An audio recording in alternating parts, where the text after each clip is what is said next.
wanted to share a few tips I had for using the Brother PE770 embroidery machine. I got it recently and I just love it, but there was a few things that I had come across when I first started using it that were problematic, and I was able to solve the problems, but I know a lot of other people have experienced these things too, so I just wanted to talk a little bit about that and show you a couple of things about threading and winding the bobbin.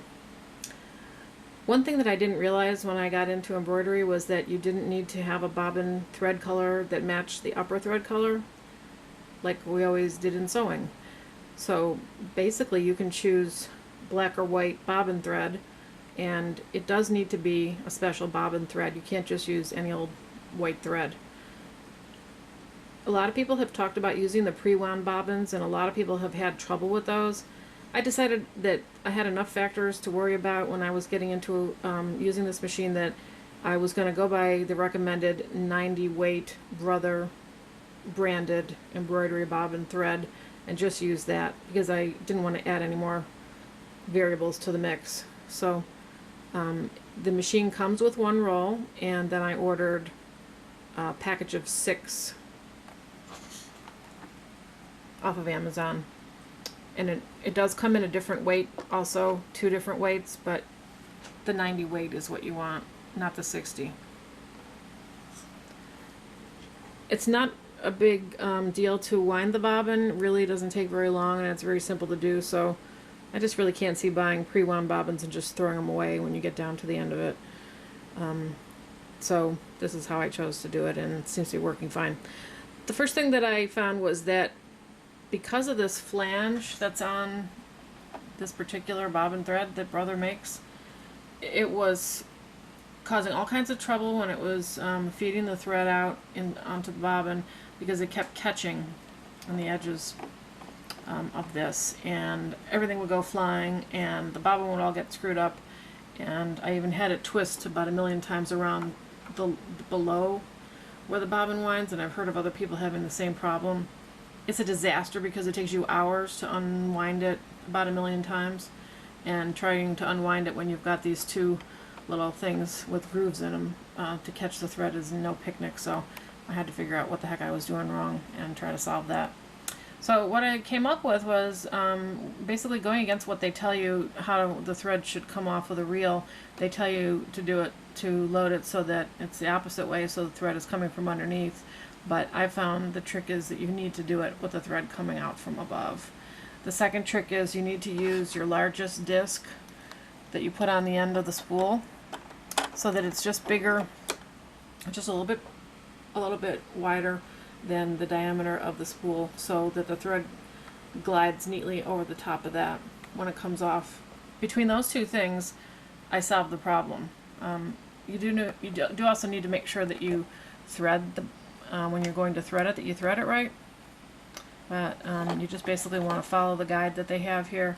It starts out very much like just if you're going to be threading the regular machine, but then it takes a different turn. So we start off with number 1 up here, go down, up, over to 2. Then we're going to come back over here. There's a little metal thing that sticks way out in the back. You're going to slip it under that little hook behind there and to the left of the screw, and then you're going to catch it in there, and then you're going to move it over. Excuse me, I have to change hands. You're going to place your bobbin on there with the slider in the left position over here. I'm going to take this thread. So we're going to make a bunch of turns around clockwise on the bobbin to get it started. Make sure it's nice and tight. Whoops. Okay. And then we're just going to cut it off pretty close.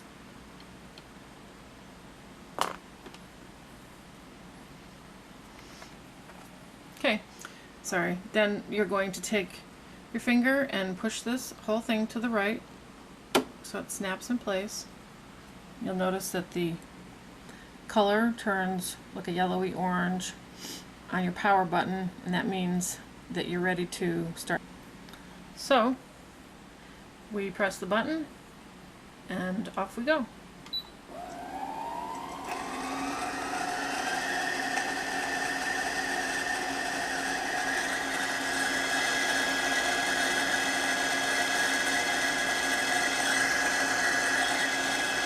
You'll notice that the thread is feeding off really nicely off of the spool. It's not getting caught. It's positioned correctly on this tension ring here. And it's threading the bobbin nice and smoothly. Now if you notice any nesting or anything that's not perfectly smooth, stop it right away. You're going to have to unravel the whole thing and start again. If you get your threading wrong, that could happen. Otherwise, see how it's slowing down? As soon as it slows down like that, then we just turn the power off and cut. Slide this to the left, lift it up, and it's perfectly done. So if your tension is wrong, if you don't get this this threading correct around the, I'm going to show you one more time how to do this. Going to show you a little higher angle here and a little bit closer so that you can see when you're threading the bobbin for the final pass through here of how it goes. So you're going to take your thread, you're going to get it behind to the right side, behind and to the right of this thing that sticks out. Stay to the left hand side of the screw, pull it forward, and then pull it to the right, and then over to where the bobbin is going to sit.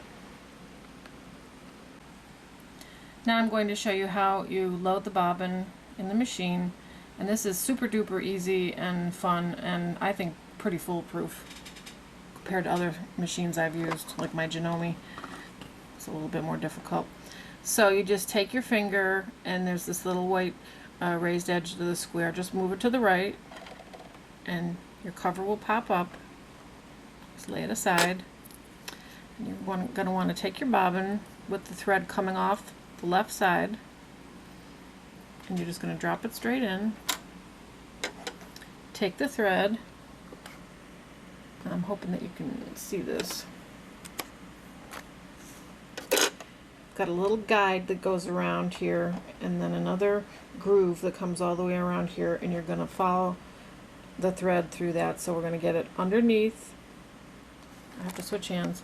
Underneath this little ridge right here.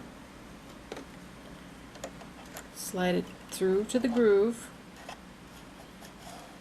Push it down in the groove. Slide it all the way around to the end here, which is right here. And when you pull it to the right, it cuts off. There's a little knife in there to cut it off.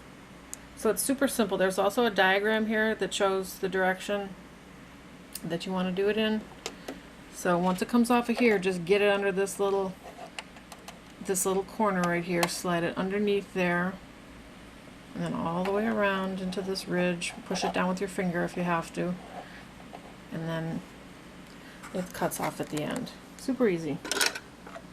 And take this, put it back in on the left end, just put that little tab in there, push down, and that's it.